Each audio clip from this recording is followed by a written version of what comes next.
एक बार की बात है, एक रवि नाग का युवक था जिसने देश के सबसे ऊंचे पहाड़ पर चढ़ने का सपना देखा था।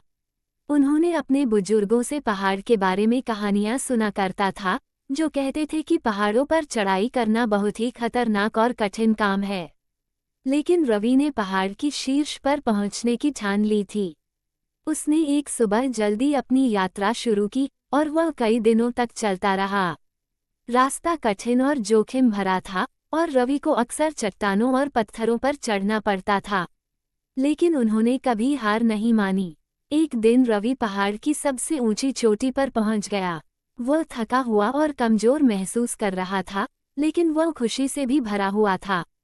उसने अपना लक्ष्य हासिल कर लिया और उसने खुद को साबित कर दिया था कि वह जो कुछ भी ठान लेता है उसे पूरा किए बिना नहीं रुकती। जैसे ही वह युवक पहाड़ की चोटी पर खड़ा हुआ, उसने जमीन की ओर देखा। उसने हर दिशा में मीलों तक देखा और उसे शांति और उपलब्धि की अनुभूति महसूस हुई।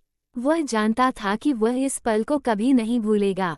रवि की कहानी हमें ये याद दिलाती है कि अगर आप ठान लें तो कुछ भी संभव है। चुनौती चाहे कितनी भी कठिन क्यों न हो, अगर आप कभी हार नहीं मानते तो आप अंततः अपने लक्ष्य तक पहुंच ही जाएंगे। अपने सपनों को कभी मत छोड़ो, चाहे वे कितने भी कठिन क्यों न लगें। कड़ी मेहनत और दृढ़ संकल्प से कुछ भी संभव है।